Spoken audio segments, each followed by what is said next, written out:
Uso to dito kasi nga, kita nyo naman for the Wanted sa radyo ang mga topic natin, lalo na ngayon. Ikaw ba mga kapatid ay pinagpalit sa malapit? Ano ba ang ibig sabihin niyan? Kung kayo ay LDR, mas pinili ng partner mo yung mas malapit sa kanya. Bakit nga ba pinagpapalit ng isang partner or ng isang tao or mas pinipili niya yung nasa mas malapit? Siyempre kasi, yun nga, baka ang... Accessible. Oo, accessible or baka ang love language niya talaga is physical touch and quality time. Meron kasing physical touch pero malayo kasi iwas gulo. But then, yung iba malapit kasi, yun nga, accessibility, lalo na ngayon, traffic. So, since kung tatakas ka lang naman, 'di ba? Pag malayo pa, anong petsa ka pa makarating? Syempre magko-quality time pa kayo. So kakain na naman ng oras 'yun. Eh ilang oras lang sa isang araw. Syempre may work ka pa. May family time ka pa. Kung ganun ka responsible Tapos pupuntahan mo pa. O anong petsa na? Pagod ka na nun. Pero kung ako jujuwain niyo, lahat ng oras ko na sa'yo. Wow. Oo, ite-trade niya na yung Wanted sa radyo, ituto mo. Natablay niya na daw yun. Magka-jowa lang siya. Tatablayin ko na yung Wanted sa radyo, magka-jowa lang. Ganun na ako kadesperado. May mga makakausap kasi tayo. Actually, mga Gen Z to. Yung mga pinagpalit sa malapit, usually, ginagawa din nila yan. Kasi, let's see, direct to the point na, nag-crave na sila sa sa laman. 'Di ba? Hindi, tama naman. Laman yun. loob. Oo. Kasi, aminin naman natin, malaking bagay talaga ang and siguro, yung mas malapit, mas nabibigay yun. Kaya lang parang ang sakit nun, no? Kung kunyari, yung tawag ng laman, nandyan lang sa tabi mo, pero yung tawag ng puso mo, nasa malayo. Di ba? For the Wanted sa radyo ka talaga nun. Kasi, naalala ko sa Wanted sa radyo, yung ineringan natin kahapon na iniwanan siya ng kanyang misis at pinagpalit siya, I think, sa mas nakakasama niya sa ibang bansa. Pero, yung obligasyon niya bilang isang ina dito sa mga anak, wala na. So, yun nga, tinatanong namin, bakit na pinagpalit mo? Eh, nasa-stress daw kasi siya, kaya nagawa niya yun. Nagiging outlet. I feel like kulang lagi kasi sa, hindi attention, like love, or at least kahit care. Hindi na love, sige, masyado mabigat yun. Care na lang, na parang kahit... Naghahanap ng shoulder to kumusta. cry on? Or naghahanap Hindi ng companion? Hindi siguro companion, siguro yung hinahanap yung, yun nga, yung care. Kasi, syempre, hindi naman din natin matatanggal na pag matagal na, kunyari mag-asawa, or tas LDR pa, tas matagal na kayo. Nawawala kasi yun. Parang kailangan... Ito real talk lang naman, hindi namin sinasabi na ito talaga. Kailangan sinisindihan nyo pabalik. So, parang medyo complicated siya in a way, lalo na pag LDR. So, kaya hindi ko rin masisi yung ibang OFW. Kasi minsan, di ba, naghahanap sila ng care galing sa mga anak nila, hindi rin nila nakukuha. So, hindi mo sila masisi. Siyempre, may makikilala at makikilala ka doon na hindi naman maiiwasan. Kahit naman yung mga naiwan na asawa, may makikilala at may makikilala dito, lalo kung LDR. So, wala, parang it's a test of temptation. At the same time, kung focus ka naman talaga na, kunyari, hindi, family first talaga. Magjojowa ako, oo, pero at the end of the day, pag papipiliin ako, sila. Ang nangyayari kasi ngayon, pag pinapili, mas pinipili na ngayon yung other person more than the family. Kasi nga, doon nila nakukuha yung comfort, yung care yung love na gusto nila. Care package. Oo, care package. Cedric, halika dali. So, si Cedric ay intern from... Axe Colleges po. Inaasar siya. May may S deficiency. Ay, tama ba? Opo. Oo, tama. Yung word na S. S po. Ganyan ako dati nung wala akong braces. Ganyan Hala, yung S braces ko. ang sagot. Oo, braces nga. Braces. Oo, ganyan yung S ko dati. Maricel. There is never enough.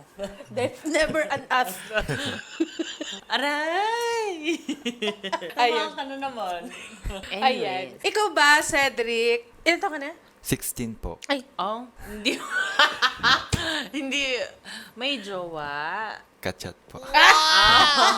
At least honest yung bata. Yun naman yung pinaka-okay doon. At honest siya sa netizen. yes. So, ngayon, Cedric, bakit ito yung napili niyong topic? Kasi at alam po namin na more on, yung parang ito po yung papatok sa ano, kasi more on based on my experience po, marami po talagang nakikita na ganito yung pinagpalit sa malapit, yung tipong gagawin ka lang panakipbutas pa. Tapos, Tapos syempre, marami po kaming nakita sa school po namin, maraming gano'n na may jowa sa malayo, tapos pipili ng classmate para lang gano'n, di ba ay! po? Ay, kaya pala. May ano Classroom pala. lang ang pagitan. Pader lang. Bongga.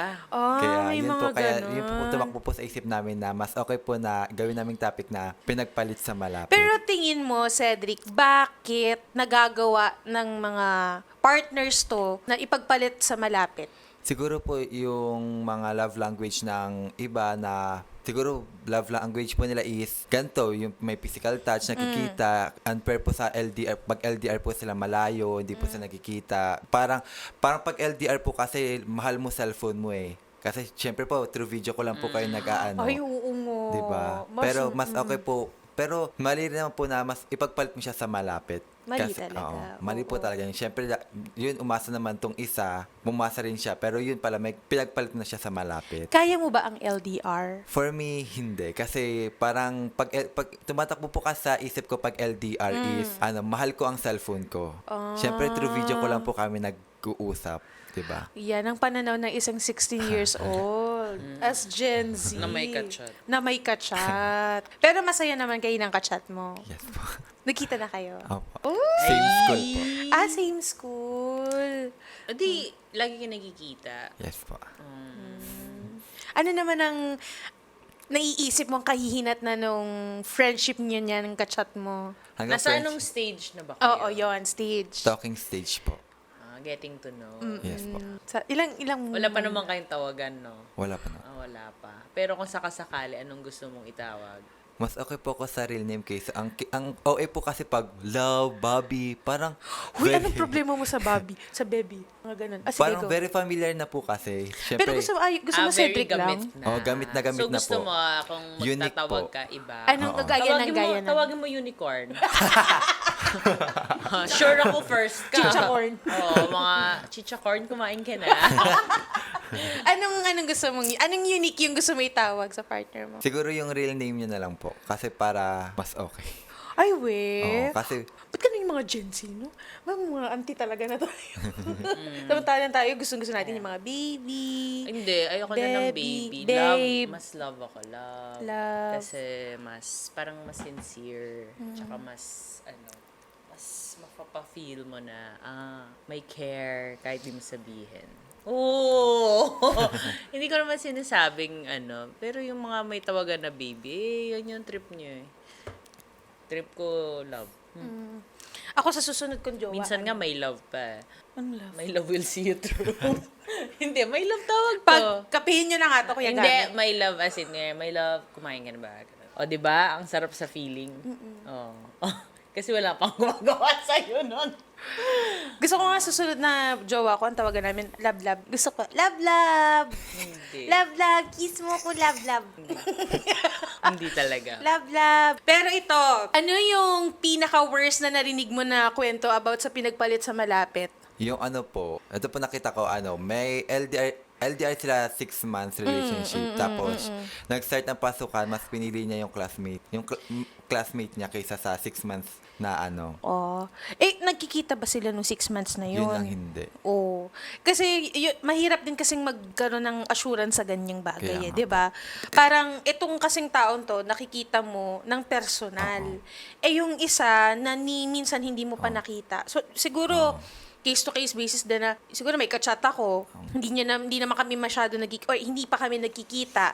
Itong taong to nasa tabi ko lang. Mas nakakausap ko ng personal, mas nakikilala ko, 'di ba? Di dito na ako.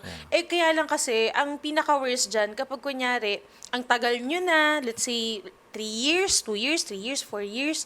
Tapos, maganda na yung pundasyon ng naging relasyon nyo. May mga plano na kayo sa buhay, nagkita na kayo. It's just kailangan mo lang mapalayo. Pero, nagawa ka pa rin ipagpalit sa nakilala niya lang dun sa lugar na yun. Siguro, mas nakahanap siya ng taong mas nakakaintindi sa kanya more than dun sa cellphone lang. Oo nga. 'Diba? Kasi marami tayong OFWs na ganyan ang sitwasyon, 'di ba? True. Marami tayong viewers na ganyan. Let's say wanted sa radyo pa lang, Mhm. 'di ba? Mas natatempt yung mga nasa ibang bansa na manlalaki, mambabae. Well, choice pa rin nila yun kung magloloko sila eh. Pero marami pa ring faithful na viewers natin ang nagdedepensa sa mga legit dyan. Yung mga keyboard warriors ng wanted sa radyo. Mga faithful. Marami pa rin mga faithful. Sa kabila ng maraming temptasyon, pinipili pa rin nilang maging faithful sa kanilang mga partner. Sabi mo dati, parang okay din naman sa'yo ang LDR. Depende talaga. Pero kasi, may effort kasi ako eh. Kung kunyari mag-LDR ako yung Kaya pupunta. kunyari, pumunta si Attorney Garrett sa New York, mamayang gabi kaya niyang bumiyahe ng Punta New ako York. doon. Ganun siya ka-effort. New York yun. Ako hanggang New York kumaw lang. Depende, Yun lang kaya ko. depende talaga eh. Yung willingness. Oo. Tsaka sa percentage ng kung gaano mo kagusto yung tao. Hindi, well, pag gusto ko kasi, naka-all-in naman ako pag gusto ko. Naka-focus ka. All in package. Oo, pero pag yung mga, like parang crush lang, happy crush, di ganun yun. Kita tayo kung kailan ka lang free or kung magkita tayo, ganyan, may event, di okay. Pero pag gusto, syempre, medyo gagawa ka ng lakad, ikaw yung gumagawa ng way para magkita kayo. Pero pag sa LDR, kung kunyari kayo ni Attorney Garrett, kailangan niya mag-aral sa abroad, paano yung gusto mong, ano yung magiging setup ninyo ni Attorney Garrett?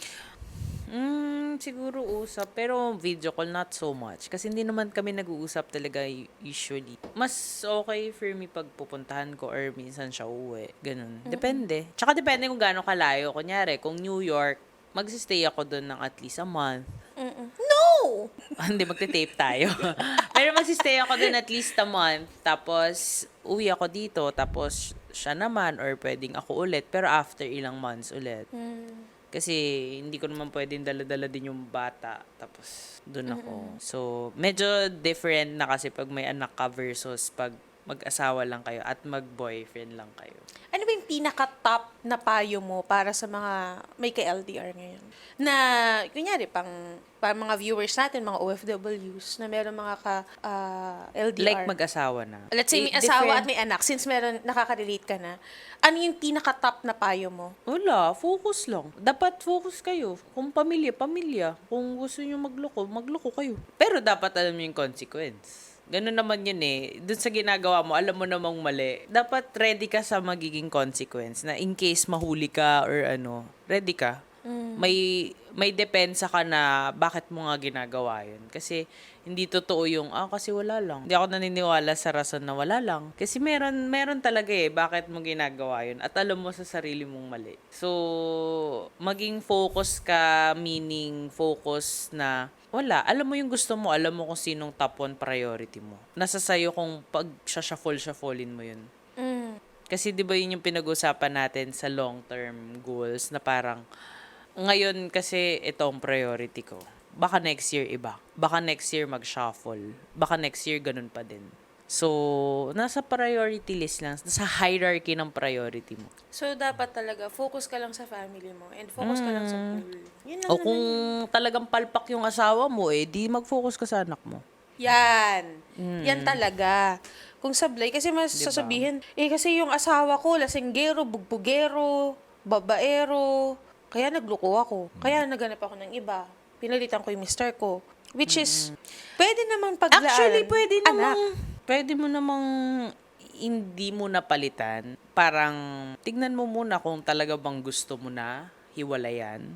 Kasi minsan yung iba nalilito lang, na parang, kasi, kunyari, kinikilig lang as of the moment. Yung pala, hindi naman talaga niya mahal. Kinikilig lang. 'Di ba? Kasi nga, yung asawa niya, ganito, ganyan. Pero at the end of the day, mahal niya pa rin yung asawa niya. So, dun sa mga nagpaplano kasi kinikilig ngayon, tapos makikipaghiwalay na feeling matapang, ulitin niyo ulit. Tignan niyo yung process kung Isip sinong ulit. hahanapin niyo at the end of the day. Lagi mo lang tatandaan kung sino yung gusto mo talagang makasama sa pagtanda. Yung mag-aalaga talaga sa'yo. Yung Oo. nandyan talaga sa'yo. Yung hindi ka Kasi- iiwan. May nagsabi nga sa akin you only live once, so at least make it happy. Kung feeling mo nalulungkot ka na kunyari, hindi talaga okay yung marriage nyo, like, ginawa mo na lahat, hindi talaga nag-work, tsaka ka na mag-decide pag nasagad ka na. So, pag nasagad ka na at feeling mo, wala, mas nalulungkot ka lang, o di hiwalayan mo.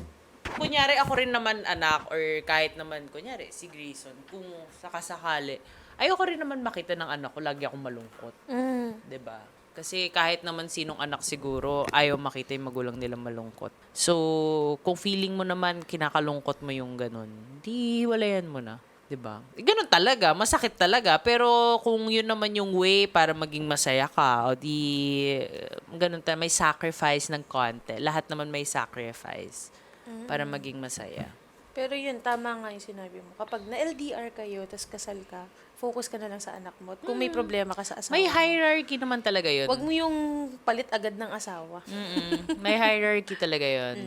Mas mabilis lang talaga magpalit kasi pag LDR, syempre, hindi mo nakikita. So, parang feeling mo, defense mechanism mo na, hindi ko na-feel na love niya ako. Malamang, hindi mo nga nakikita eh.